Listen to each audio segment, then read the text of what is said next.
Hey, mamas. It's your girl, Carrie, and welcome back to Mom Life, Career Life, your space for ditching the overwhelm, finding your balance, and creating systems that actually make life easier. Fall is here, which means our mornings are cooler, the smell of pumpkin spices in the air, and our schedules have officially moved from slow summer mornings to how many activities can I drive my kids to before bedtime? And while I really love the season, the cozy sweaters, the football games, the apple picking, it can also feel like the official start of the busiest, most overwhelming time of the year for us working moms. That's why today I'm sharing 9 routines you need in place this fall to help you save your sanity. And they aren't complicated, they aren't Pinterest perfect, they're simple, practical routines to keep you from running around like your hair's on fire and actually help you enjoy the season. And spoiler alert, one of those is meal planning, which will save you so much time, energy, and eliminate that weeknight stress. In fact, I've put together my meal planning made simple guide. It's the exact system I use to plan my dinners in less than 10 minutes a week and stop the what's for dinner chaos before it even starts. So go grab it in the show notes and trust me, you'll save yourself so much time and headaches with this one. Now, let's dive in. Are you feeling overwhelmed trying to juggle all the many hats you wear as a working mom? Do you want more quality time with your family without distraction of work and time alone to take care of yourself and your needs? Welcome to Mom Wife Career Life. I'm Carrie, a wife, mom of 3, and a recovering perfectionist. In this podcast, I will teach you how to create balance in your life by implementing healthy habits, organizing your home and your schedule, being intentional with your time and in your relationships, and most importantly, how to start putting your needs first because no one can pour from an empty cup. Grab that second cup of coffee, or if you're anything like me, your third. It's time to dive into today's episode of Mom Wife Career Life.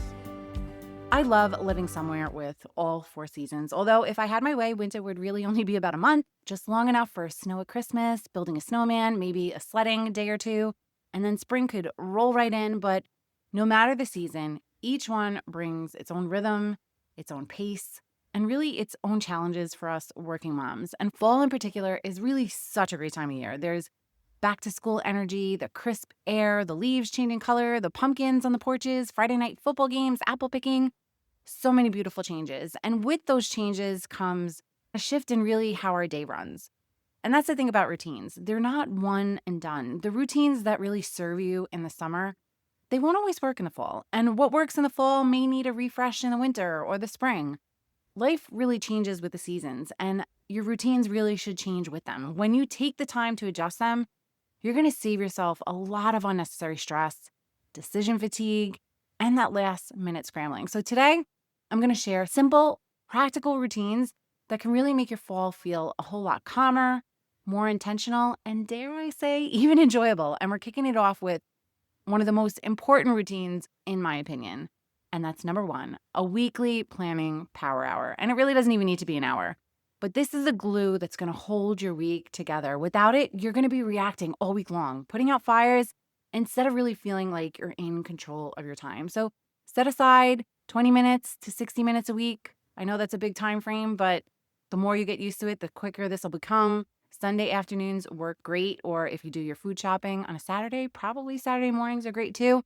But map out the week ahead. You're going to look at your work meetings, what deadlines you have, what projects you have. You're going to check the kids' activities, school events, and appointments. You're going to plan your meals, which we'll get into in a little bit, even if it's just a frozen pizza Friday. Frozen pizzas really came in clutch for me this summer.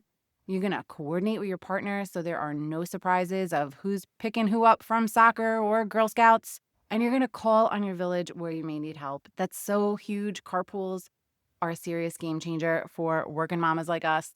I like to call this my family strategy meeting. Everyone knows what's coming, who's doing what, where the busy spots are in the week. And here's the magic of it. When you plan together, you're going to reduce that midweek resentment where you're silently thinking, why am I the only one keeping track of all this?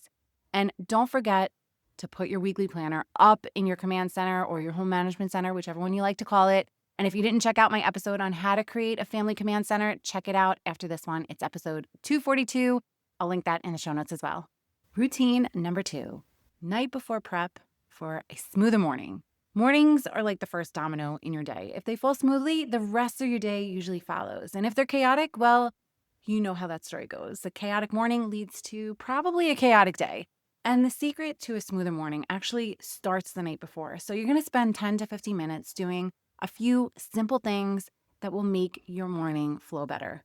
You're going to lay out clothes for everyone. Yes, even you. You deserve to skip the I have nothing to wear panic just as much as your kids do.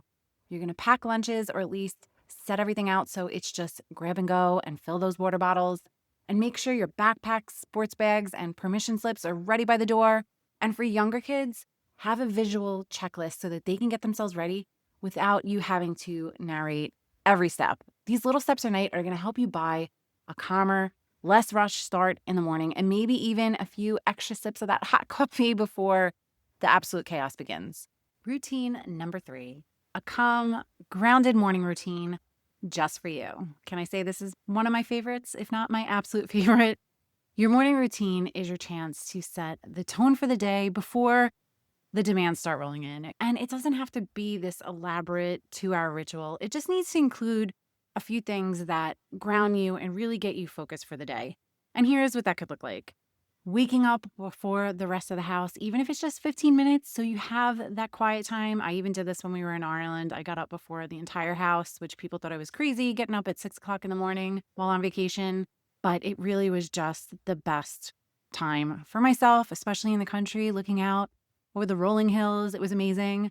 Then you're going to do one thing for your body: stretch, go for a short walk, do a quick workout, or even just drink a full glass of water. That's what I do as soon as I come down in the morning. I drink a full glass of water before I even turn towards the coffee machine, but coffee is the next cup I pour. And then do something for your mind, whether you read a devotional, journal, review your to-do list, even though I try to leave my to-do list till a little later in my morning routine, or even just as you're drinking that hot cup of whatever you drink in the morning, visualize your day going smoothly. And then do one thing that you really enjoy, that really makes you happy. For me, it is sitting in the quiet, drinking my hot cup of coffee, or you can go out on your porch, maybe listen to a podcast or play music or something that lifts your mood, just something that puts a smile on your face that is really just truly for you. Because when you have a good morning routine and you're able to take that time for yourself and do something that brings you a little joy before the rest of your house wakes up, it really makes you feel present and ready for whatever the day may bring you, not just frazzled and in absolute chaos. Routine number 4, the after school transition routine. This is a really big one if you have younger kids. That window between school pickup and dinner, it can either be a smooth handoff into the evening or an absolute meltdown zone filled with hanger, a messy house, and I don't want to do my homework. The trick is to create a predictable structure where everyone knows exactly what happens next. And this isn't about being rigid. It's about having a rhythm that helps your kids wind down while giving you space to wrap up work and really get dinner started. And here's what that could look like. Maybe as soon as they come in from school, they have snack time, and that could be around 10 to 15 minutes. And the trick is to have something that's really ready and easy to grab the minute you walk in the door. Think fruit, cheese sticks, granola bars, nothing fancy, just something to give them a little fuel. Then you want some time to decompress, maybe give them 10 to 20 minutes to just let them relax because the kids have been on all day at school. Maybe you want them to change out of their school clothes. Maybe you don't mind about that. You'll have them play quietly or maybe watch a short show before diving into more structured tasks. Then a little time to do homework. Hopefully they don't get a lot of homework when they're little. I know my high schoolers, they get a lot, but while they're at their most recharged from snack and a break, that's the best time to do homework. I talked about it in a recent episode, setting up a homework station where you have everything they might need: pens, pencils, erasers, markers, crayons, rulers, calculators, all ready in one spot. So that way they're not distracted and need to get up and look for something. And this is also a great opportunity for you to do quick work tasks and send final emails or return phone calls while you have them sitting and focusing on their homework. Then you might have a little time for chores. I hate calling them chores because it's really just having them unpack their backpacks, put their lunch boxes in the kitchen. I actually make them do that as soon as they come home from school. Maybe toss their uniforms or sports clothes or whatever it is in the laundry so that way it's not just thrown on the floor when you go to bed. And last, give them more playtime and creative time until dinner. Let them burn energy before sitting down to eat, whether it's hopefully getting outside if it's nice, playing with Legos, maybe drawing or coloring, or just whatever lights them up. When you do this, your kids know exactly what to expect, and you get a lot fewer power struggles, fewer "I'm starving" meltdowns at 4:45, and a smoother transition into dinner time and bedtime routines. Number 5, the evening reset. Evenings aren't just for collapsing onto the couch, although, yes, there is a time and place for that, and it's much needed on a lot of days, but they're also the perfect moment to really set yourself up for success. I know I already talked about it in the morning flow of getting everything ready for the next day, your clothes, your backpacks, but this routine is resetting everything so that you're not completely overwhelmed when you wake up in the morning. Think of it as the closing shift for your home. So you're going to tidy the main living area just enough so that you don't wake up into clutter. Maybe straighten the pillows on your couch, fold the blankets. You're going to set up your coffee or your tea for the morning so that all you have to do is push a button, or if it has a self timer, you could just set the timer. You're going to make sure the dishwasher is running. No mom wants to wake up to a sink full of dishes. It just stresses me out to even think about it. And then review tomorrow's calendar so that you're not blindsided by a meeting or something that's due at school. The point is to end your day with intention, not chaos, so you wake up feeling like you're already one step ahead instead of two steps behind. Routine number 6, a bedtime wind down routine. Bedtime routines aren't just about brushing your teeth, doing a nice skincare routine, putting your PJs on.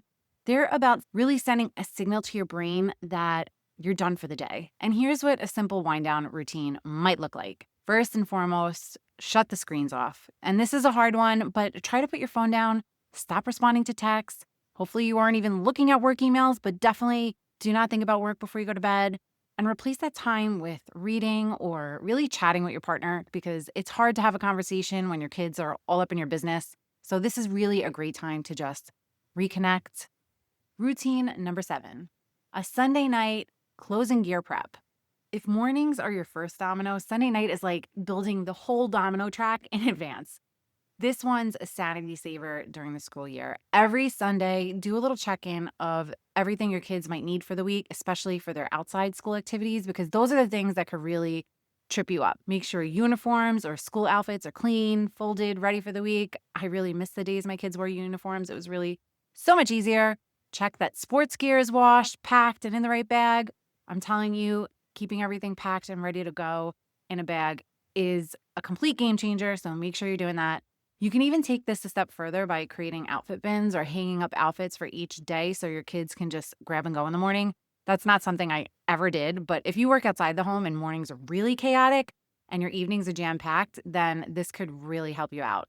Routine number 8, a simple meal prep routine. I've shared this already. I hate to cook. I loathe it. I hate the planning, the buying, the prepping, the cooking, the cleaning. The only part I actually like of it is eating it. And Russ is really great with helping in this area, so I really can't complain, but he's not home every day, so half of the week dinner does fall on me. So this is a big one for us. And if weeknight dinners feel like a daily game of Chopped, where the mystery basket is whatever's left in your fridge at 5:30 p.m., it's really time for you to incorporate a meal prep routine into your week. Now, I'm not talking about spending your entire Sunday cooking 27 Tupperware containers of the exact same chicken and broccoli. This is a realistic meal prep for busy moms. And here's how to keep it simple. Pick 3 to 4 dinners for the week that share some ingredients. This seriously cuts down on shopping, prep, and most importantly, food waste. Chop veggies, marinate proteins, and portion snacks ahead of time so dinner comes together a lot faster. Use theme nights to make it a lot easier, like Taco Tuesday, Pasta Thursday, Soup and Sandwich Sunday. And cook a base item like grilled chicken, shredded pork, or roasted vegetables that you could use for different meals. Think Taco Tuesday one night, barbecue chicken wraps another night, or better yet, buy one of those already roasted chickens. We do this every week and we just pull it apart. Russ has been making this really yummy chicken salad with celery and grapes in it. But you could also use that chicken for chicken quesadillas, chicken stir fry, mix it through a pasta dish, or just have it as is and add some sides. Or if you're trying to be really healthy, just throw it on top of some salad. There is really so much you can do with those chickens. Highly recommend it. But even just 30 to 45 minutes of prep once or twice a week can save you hours of stressing during the week. And here's the bonus. When you have a meal plan and some prep done, you're way less likely to grab drive-through or overspend on takeout. And as I mentioned earlier, I have my free meal planning made simple guide for you in the show notes, so make sure you grab it. And routine number 9, a weekly self-care non-negotiable. Here's the truth. If you do not put yourself on your own schedule, you'll get whatever scraps of time are left. And spoiler alert, there are never scraps of time left. Self-care doesn't have to be elaborate. It could be a workout or yoga session. I mention it all the time. Yoga with Adrienne is my absolute favorite. Short episodes, just get your body moving. A walk around the block during a lunch break. Reading a book that's not for work or parenting advice. Coffee with a friend who makes you laugh until your cheeks hurt. I miss those. I'm trying to plan some of those this fall. But the important part, schedule it like a meeting. Treat it as a non-negotiable because when you're recharged, you have more patience, you have more energy, and really more capacity for all of the crazy hats you're wearing. There you have it. Those are my 9 routines that can completely change the way fall feels. These aren't about perfection or rigid schedules. They're about creating rhythms that can take the guesswork and the chaos out of your week so you can show up as the calm, present, and really focused version of yourself more often. And my advice, do not try to overhaul your life in one go. Pick 1 or 2 routines to start with, get them running on autopilot, and then layer in some of the other ones over time because small, consistent changes are what lead to the big results without burning yourself out. And remember, this isn't just about making life easier for everyone else. It's about making life easier for you too, because when you feel more organized, less rushed, and more supported, everything in your home and your work life runs so much better. Until next time, keep showing up for yourself, keep building the life you want, and remember, you've got this, and I've always got you. And if this episode helped you in any way, share it with a mama friend or in a mama group. Share the love and help me help other mamas just like you. Sending you so much love and light until next time on Mom Life, Career Life with Carrie Pat. Before you go, if you found this podcast helpful, I would be so grateful if you would take a minute, go on over to iTunes and leave me a review. If you have other stressed out mamas in your life that you feel this podcast could help, take a screenshot of this episode, post it on your Instagram stories and tag me, and let them know that they are not alone and they can create balance in their life too. If there's a topic you'd like me to cover or you just want to connect, DM me on Instagram at mom.wife.career.life. Or come on over and hang out in our free Facebook community, Work-Life Balance for Working Moms. Sending you so much love and light until next time on Mom Life Career Life with Carrie Pat.